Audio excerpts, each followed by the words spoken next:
Well, hello and welcome. Thank you for joining us. Great to have your company, and welcome to another show of Tim Scott Uncancelled with me, Tim Scott. So great to have you with us for another show, the latest edition.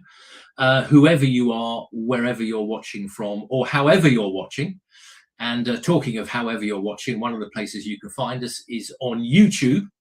If you go to good old YouTube and you search Unprecedented TV, you will find us. And if you can give us a cheeky follow or subscribe, that would be very much appreciated, and it helps you to keep in touch with us. So the format, as ever, is similar. I make a few comments first, and then we bring in a guest. Very excited today with our guest, Linda Duberley, who will be joining us in a minute. And we go behind the papers. We bypass the front pages. We try to dig into some of the deeper stories that you won't find necessarily in the mainstream, so-called mainstream media, or on the front pages of the newspapers. If you're looking as you fill your car up with petrol, or however you look. And we try to find some of the more interesting stories. We've got some good ones this week. And we always try to end on a slightly light-hearted or humorous note. So, folks, yes, what momentous and huge times we live in. I'm reminded of that famous quote. Was it from Lenin about something along the lines of, there are decades when nothing happens, and then there are weeks and months when decades happen. It feels a bit like that. At the minute, the tectonic plates are shifting, to misquote Tony Blair, and our politics is in some turmoil, as we've seen. We are in unprecedented times. Perhaps that's the right word for our TV station, Unprecedented TV. And we are in uncharted territory. Our politics is becoming more uncertain, more volatile. Britain is becoming a bit more tricky to govern. I don't say impossible, but a bit more tricky to govern. I think we're for various reasons, we're a less cohesive, less trusting society. Politics becoming a bit more fragmented, a bit more European. And the latest opinion polls are that I just saw this morning: Reform 28, Conservatives 20, Labour 19, Lib Dems 15, Greens 13. So yet again, we have Conservatives and Labour, our two so-called main parties, struggling to even get into the 20s. Watch this space. We do have a story coming up that's relevant to that. And also in the news as well, we have the events in Iran. And we salute, and the brave people of that benighted country are very much in our thoughts and prayers at the moment with what is going on. I think they've really had enough of the dreadful, dreadful regime there, and the axis of evil that it is a part of, not just worldwide, with linking with countries like North Korea and China, Venezuela, Russia, but also a web of terrorism throughout the Middle East. Iran is not just the head of the snake, it has been called the head of the octopus, and with its tentacles reaching out across the Middle East into Hezbollah, Hamas, and the Houthis. So there's two starters for 10, the increasingly volatile state of our politics and the situation in Iran, folks. And by the way, on Iran, Tousi TV, Tousi, Tousi TV has some very, very good coverage. Tousi, of course, Mayar Tousi, being of Iranian extraction, and an Iranian friend of mine who I've known since university days, who lives over this way more now. He describes the Iranian regime as it's like a zombie. It's dead, but it can still get you, and it's not finished yet. Okay, well, enough on our two opening stories. Let's bring in our guest. Very delighted to have today the broadcaster Linda Duberley. Linda, great to have you with us. Thank you for joining us here on Tim Scott Uncancelled. Good to be here, Tim. Thank you. I gather you had a bit of an early start this morning. Well, I was supposed to have a very early start, but that has been rescheduled. And the early start would have been, and will be again, I hope, 4 o'clock in the morning. But I'm kind of a veteran of breakfast television at Sky, so it doesn't faze me completely. But it is a very painful exercise getting up at that time in the midwinter. Yes, I've had a similar experience. I had to be in. I think we were possibly heading to the same place. I'll let viewers speculate on where that might be. Have a wild guess. I think I had to be there for 5:30 on a Saturday, several times, and the only way I could get in was to order a 4:30 Uber, because they were literally, there's no parking there, and there's no trains running that early. Yeah. So, yeah, so I got a 4:30 Uber. I've done that several times. A well-worn path up the M40. Okay, but Linda, you've got quite a background. You've held senior positions at Sky, and you've been a broadcaster. I mean, what have you been up to more lately? I think the big transition for me came a couple of years ago when I was asked to start doing commentary on news and current affairs and politics.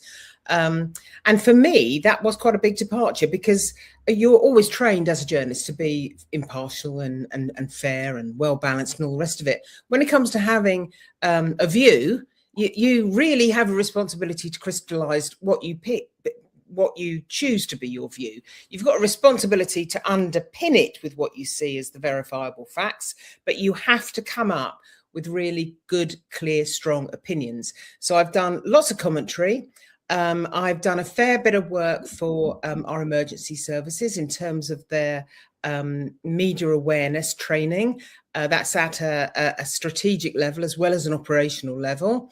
And I've branched out more lately into the kind of image advisory work, because particularly amongst MPs, I've noticed that some of them actually need a bit of help in this department. Boy, are you right? Some of them. I mean, I watch PMQs every week. I mean, some of them look terrible. It's terrible, yeah, absolutely terrible. But I originally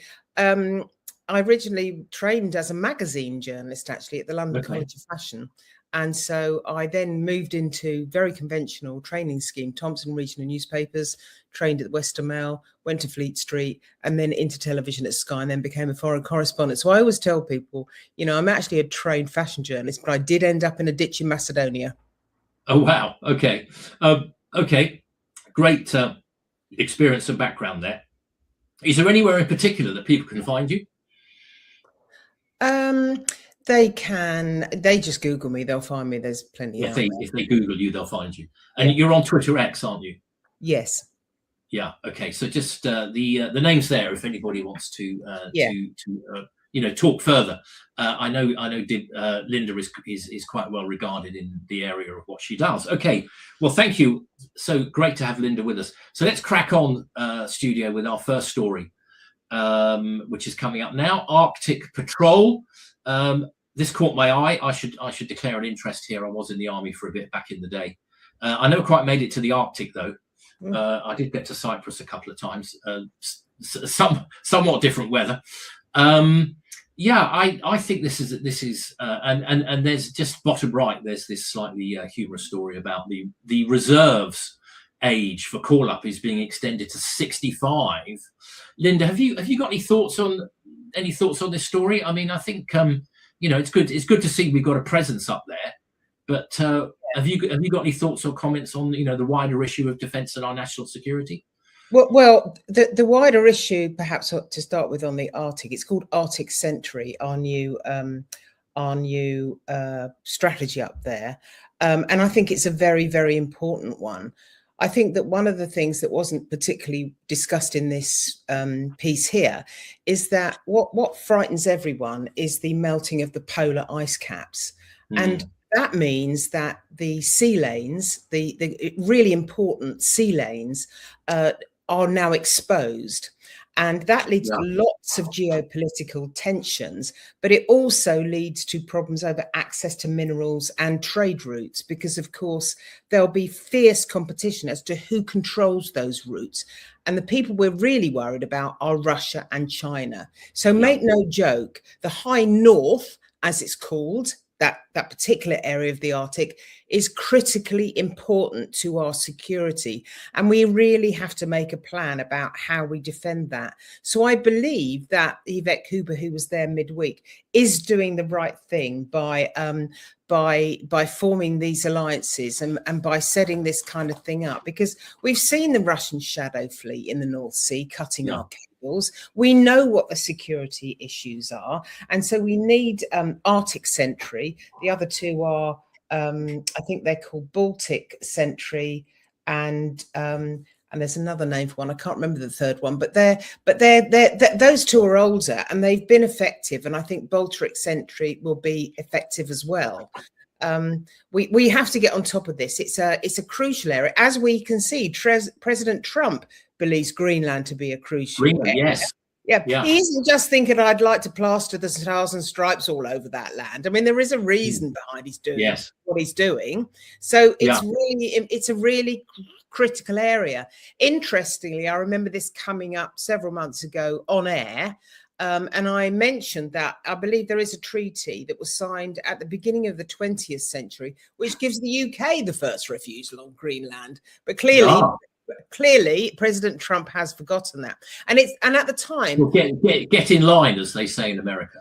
Yeah, but I'm not sure he will. I mean, that treaty was signed, I believe, because of Greenland's proximity to Canada, which is part of the Commonwealth. Now, that's obviously been put to one side while this whole discussion about the region goes on. But my former colleague, Tim Marshall, who wrote the excellent Prisoners of Geography, wrote a brilliant piece last week in, I think it was the Times, saying that before you had gunboat diplomacy and you had all sorts of diplomacy that raged over fossil fuels and et cetera, et cetera. Now the whole battle is over these rare earth minerals. And Greenland has many, many, many of them. And that's what may be one of the key parts of this discussion is how to protect, from our point of view, the access to those minerals and stop China and Russia, who have formed an access into getting their ships and their tankers into, and the military into Greenland as well. Yes, good. I mean, a couple of good points there from Linda. Firstly, about certainly for some months of the year, the Arctic is open and it's a shorter way to sort of get round into the Atlantic. And I think secondly, the rare earth minerals generally. I mean, there was a very good point recently made at a conference by the new head of the Navy, who's a general in the Royal Marines, the Marines being part of the Navy, of course, saying, look, let's not be complacent because we don't think we have a border with Russia or we're way to the rest of Europe. We do, in a sense, have a border with Russia, and that is the open sea to the north. And Russia is continually sending ships and submarines. There you go. There's one.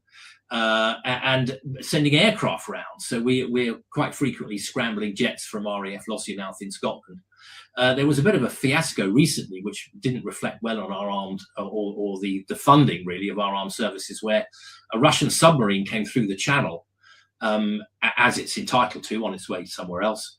And the protocol is that it's shadowed by it comes through on the surface and it's shadowed by a Navy warship. But hang on a minute, we didn't have any or enough warships available. So we ended up with the ludicrous situation of the Russian submarine being tracked by an oil tanker. Can you believe? Quite extraordinary. Okay, Linda, thank you for your comments there. It's good to see that there's some awareness of what's going on up there, although one has to hope that the resources for it will be matched. Linda, yes. I just want to say two things. You come back. Please. The first thing is, you are exactly right there, Tim, when you say that resources have to be matched to the threat. And at the moment, they are not. We have to face the fact that our military has been hollowed out. There's not enough money to buy the right weapons. There's not enough money for the accommodations for our soldiers. There's not enough money for supplies. There's not enough money for the infrastructure that's necessary to make an army work properly. And we are sleepwalking into a very dangerous situation. We simply have to accept that even to raise defence spending to 3% of GDP is not enough. We do have to go higher, because the defence of the realm is the most important thing that we put money into. I appreciate that there are other areas of grave concern in the economy right now. It's obviously a very, very difficult time, but we have to spend money militarily in order to back things up. But also, I do think that we have not paid enough attention to Greenland simply because we think it's over there somewhere.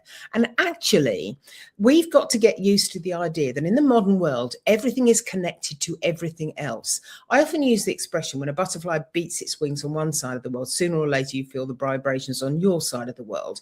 It is a big mistake to think that what goes on in Greenland and what goes on way beyond our borders will not impact us in a very direct sense in the near future. Fair points. And I think we've got to look at the funding, even things as we must move on, but even final comment, even things as basic as the accommodation that the troops have to live in. Is really important. Okay, thank you, Linda. Some good points there. Okay, let's move on to our next story. I normally put the comedy item last, although I suppose when you look at stories like this, I'm never quite sure whether to laugh or cry. This is that previous story was from the Mirror. This is from the Times. Pronoun advice makes council a laughingstock. A Labour-run council has told its employees to announce their pronouns at the start of meetings and encourage the use of gender-neutral versions such as Z, Z, Zem. Sounds like a child's alphabet, doesn't it? A leaked memo reveals staff at Wandsworth Borough Council. I mean, this used to be Tory-run for decades, didn't it? And I think they eventually won it back. Were advised to take the step, as well as adding pronouns to their email signatures and social media profiles. Linda, what pronouns are you in the habit of using? Just the usual. The usual. I just think this story is, you're right, you don't know whether to laugh or cry. I did have a quick look up at Z, la la la before I came on air with you, and they're called neo pronouns apparently. I've never even heard of that expression. But it's interesting that you are running this story alongside the previous one on the Arctic situation. Why are we wasting our time with this kind of behaviour when we are in the most critical and the most dangerous period since the Second World War? I cannot believe it. I mean, do you think that the few, the airmen that went off to fight the Battle of Britain, the men we dispatched overseas, were squabbling about what pronouns they wanted? No, because they were busy trying to stay alive and protect our freedoms. And we've got to wake up to the fact that apart from the military situation, we've got a terrible economic situation to confront.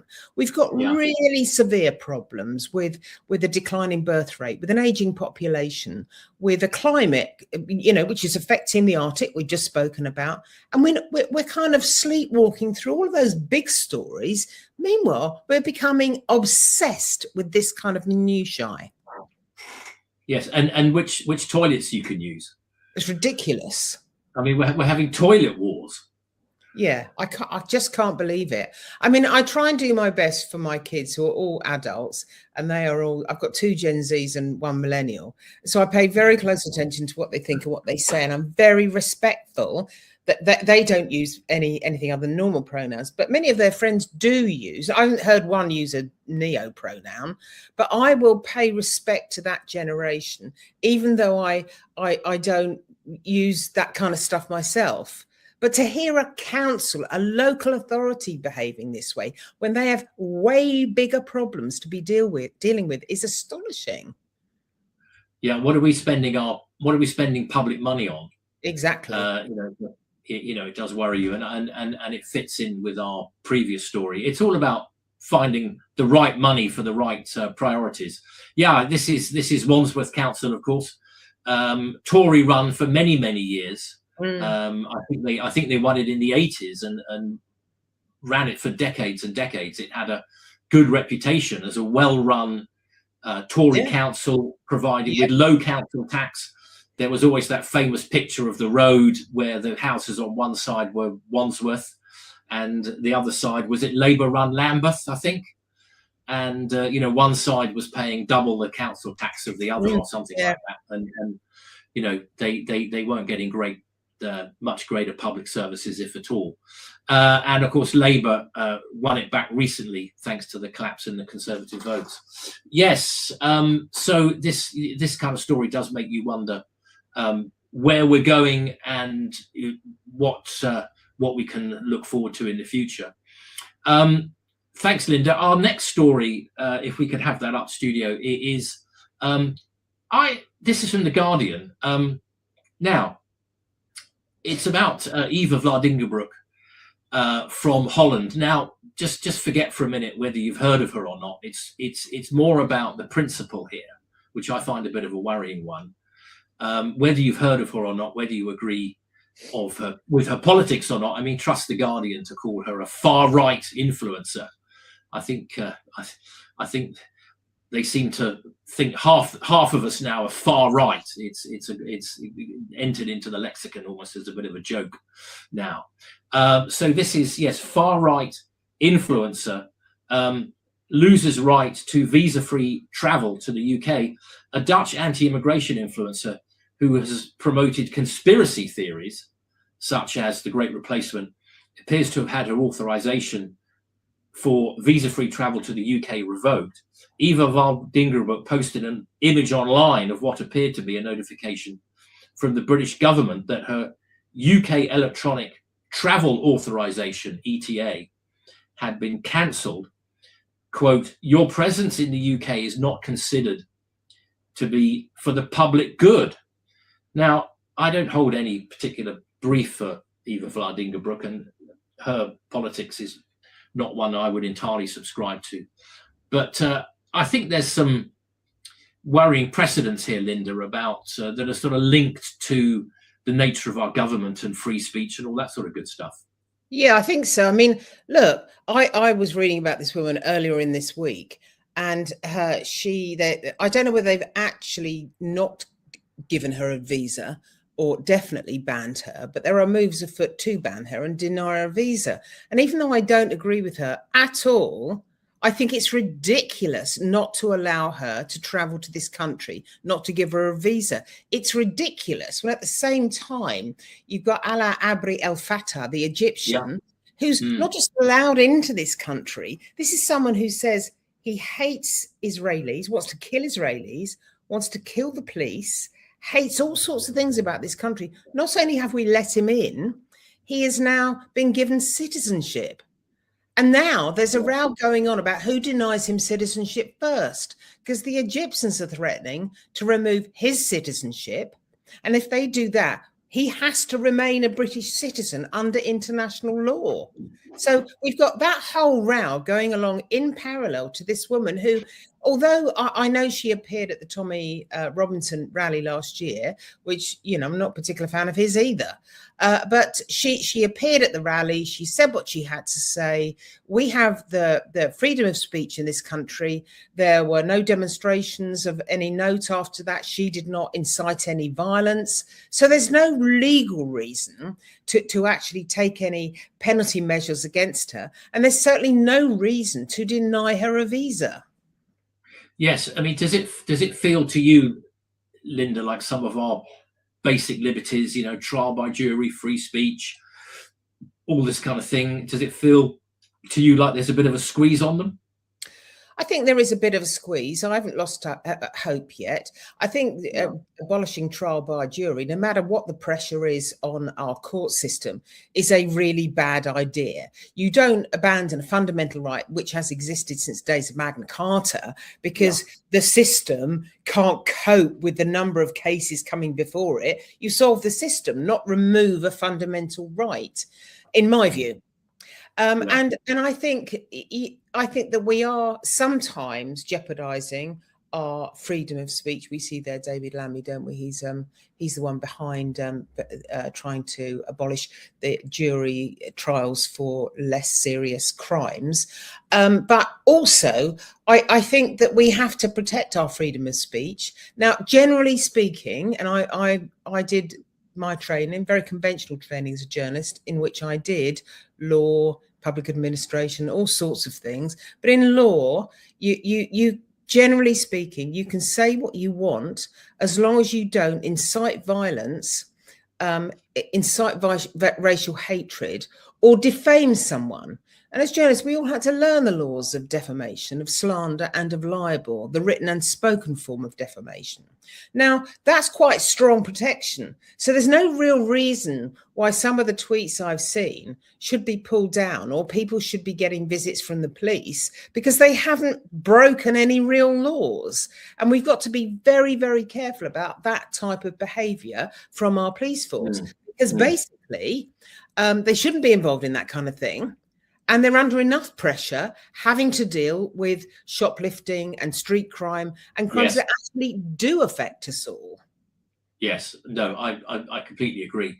Apparently, she said something a bit uncomplimentary on Twitter X about 3 days ago about Keir Starmer. And, you know, she may well even have insulted him. But so have I, Tim. Well, I think half the country would be banned under that rule, Linda. But I think this does seem to be a government that, you know, whenever they do seem rather fond of sort of banning things and banning people, and you know, rather than sort of try and convince people, I think they seem to reach for the ban button. Yeah, and not just the banning button, but stopping elections. Yes, stopping elections, cancelling elections. I posted this morning. Cancelling elections is like cancelling democracy. You can't do it. End of. I don't care how many local authorities. Maybe they're just too busy debating pronouns, but I don't know how many local authorities are saying that, oh no, we're under too much pressure, we can't afford this, we can't afford that, we can't afford to run elections this year, yada, yada, yada. Manage your finances better, collect the bins, stop debating pronouns, and start with the elections, because denying elections is categorically wrong. Yeah, so 4 million people are going to lose their vote, some for the second year running. But there's still elections in Scotland, Wales, and London. They haven't managed to cancel. At least they haven't managed to cancel those. But yeah, 4 million people are not going to get the vote. Well, okay, good. Thank you, Linda. And let's move on then to the story of the week. And I think this is going to be a story that will run and run, which is Robert Jenrick's defection. A bit of a drama here, whether it's a psychodrama or not, we'll find out in a minute. And so firstly, we have the perhaps more Tory-leaning Daily Mail. The British public are tired of political psychodrama, and so am I, says Kemi Badenoch. And then if we can get the next article up, this is from the slightly perhaps more reform-leaning Express. We like to cover all the views.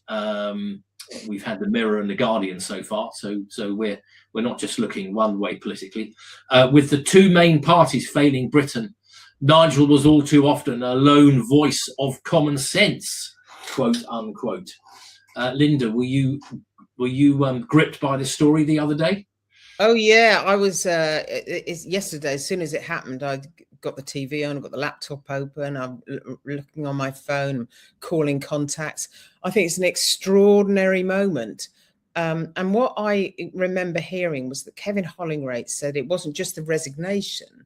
Kemi Badenoch had to move very swiftly because it was his behaviour to the party that they found acceptable. And I wondered what that meant. And so I phoned a couple of people, and what it meant was, it wasn't just the fact that he was going to resign, it was that he was going around recruiting people who would resign with him. And that is a very, very, you know, if you say you join a party when you're 16, you're very loyal to it, you believe in it, but then you come to a situation where you cannot reconcile what's going on around you with what you believe should be happening in this country, that's fair enough. But you don't drag other people along with you, no matter how semi-willing they have to be, because that lacks integrity. And also, I think in that press conference, he was asked a couple of times whether he did it, and he said no. Yeah, there's been a lot of hoo-ha about this story. And I must admit, I've always warmed to Robert Jenrick. I was at I was sitting next to him at a dinner. I mean, I don't know him particularly well, but I was sat next to him at a dinner a few months ago, and he was certainly keeping his cards close to his chest. And one thing I did notice was he was very good with people. Went round the room, shaking everybody's hand, you know, getting to know everyone, and then was at the end of the dinner, you know, stood up and spoke for a good 10 minutes from the heart. This is when he was still in the Conservatives, obviously. Spoke for about 10 minutes, at least 10 minutes, from the heart, quite passionately, and without any notes, which I notice is something Keir Starmer has a problem with. He certainly doesn't speak passionately, and he always clings to the notes. So I think, I mean, where do you think we're going, Linda, with you know, reform and the Tories? Well, I actually agree. Can I just say I agree with you as well about Robert Jenrick? I too have sat close to him at a dinner, and I've had a chat with him in between courses, etc., etc. I think that he is a thoughtful man, and I think that he does get on well with people, and I think that some of the things he did on social media were engaging, and you know, there was resonance there, real resonance for the people of this country. But I don't think you should be, if you're going to leave. You shouldn't be recruiting other people. Leave means leave. Pardon? Leave means leave. That's right. As we need to say. Exactly. But I do think that Kemi Badenoch handled the situation really, really well. And I think part of the reason why he might have decided to go, this is just my observation, is that as she has got better, and she has got better, much better at PRQs and better at other things as well, people have become much more confident and comfortable with her being leader. And they also see that, okay, she wasn't brilliant to start with, but she was pacing herself. She was biding her time. She wants to be sensible. She wants to be a good leader. And a lot of people are talking about yesterday as her Margaret Thatcher moment. And so it makes a change for someone, instead of talking about being like Margaret Thatcher, is now behaving like her. I find that really impressive. So, you know, I wish Robert Jenrick well. He's got a task ahead of him, but he is an experienced parliamentarian, which is what Nigel Farage says, and it is what reform needs. It does need process, and it does need to get on top of the nitty-gritty, the grind work of being in politics. So I think the Robert Jenrick thing will, you know, that will last now for a couple of days. The Sunday newspapers will, you know, want their bite of the cherry, etc., etc. But I think that the whole question of who joins reform will run and run and run up until the May elections. Now, Nigel Farage said at that press conference yesterday, and he's kind of hostage to fortune with this one a little bit, but he said that he wouldn't entertain any new people coming into reform after the May elections. I think that was a little bit foolish, but I know why he said it. And I think Nigel Farage, you know, this is not whether I agree with him or not, is a very, very good communicator. He's very good at studying human nature. And he knows that if there's a disastrous election for the Conservatives in May, which there could be, he doesn't want all those people coming into his club, his tribe, because what does it say about the caliber of the person he's going to get? He wants to get people who are committed right now. And that is what he should want. So we shall see what happens. But I think that I do hear murmurings of some kind of deal being struck between the Conservatives and reform before the next election. And to me, that would make sense. A coupon election where in some areas Conservatives stand back to make way for reform. In other areas, reform stands back to make way for a Conservative candidate. That way, Conservatives can get some benefit of the reform popularity, and reform will get some benefits from, the Conservatives are like the world's longest running parliamentary party. They know how to get stuff done. They may have made mistakes. They may have been unpopular. People hold them to account for 14 years, some of which was truly disastrous, but they do know how things work. Yeah, I mean, historically, they have been a extraordinarily successful political party. Okay, thank you, Linda, for your comments. Okay, we're just going to take a very quick break now and learn about some of the other shows that are available here on Unprecedented TV.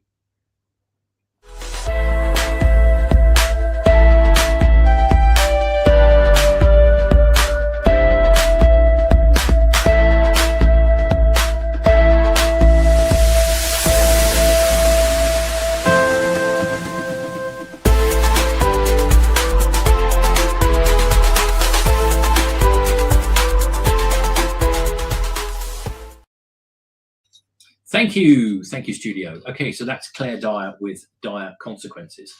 Okay, so we come to the final story, and we always try and keep a bit of a humorous one for the end. Yeah, this is from the Express. Are you posh enough for a Hermes? The label Googles the address of buyers to judge their status. Costing around £10,000 each, the Birkin bag really is for the select few. Manufacturer Hermes apparently takes extreme measures to ensure that it stays that way. This includes checking out potential buyers to make sure that they are prestigious enough, that they qualify, to making sure that they are suitably exclusive people to have one of their bags. A light-hearted story, Linda, but you've got a bit of previous here, haven't you, with Hermes? Is it Hermes? I would love to own an Hermes bag. And I'm very interested in style and fashion and everything else. Originally, I went to the London. I'm a graduate and alumni of the London College of Fashion.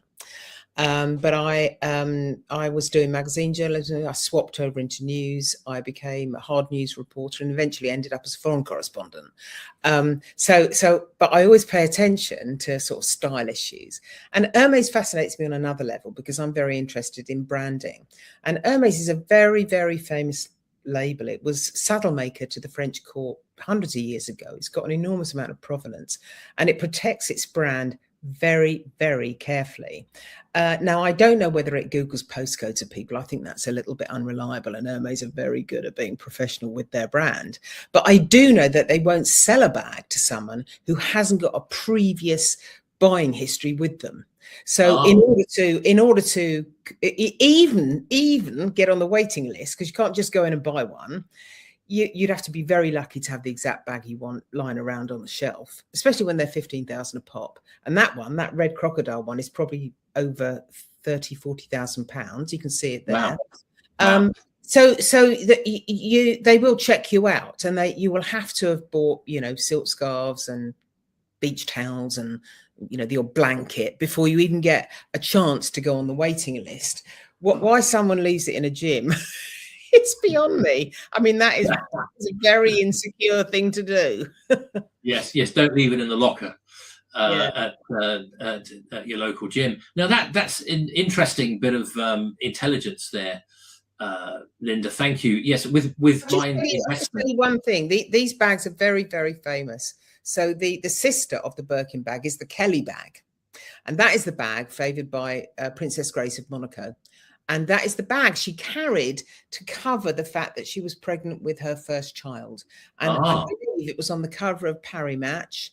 And the Hermes family contacted her and, said, would she like one in a different colour or whatever? The same way they contacted Jane Birkin they didn't have to contact her because the head of the Hermes family was on a plane with her, and he saw her struggling, carrying all her nappies and her bottles for her little baby, struggling with a plastic carrier bag, and she couldn't cope, she couldn't find anything in the bag, and he said, let us make one for you. And that is how the Birkin bag was made.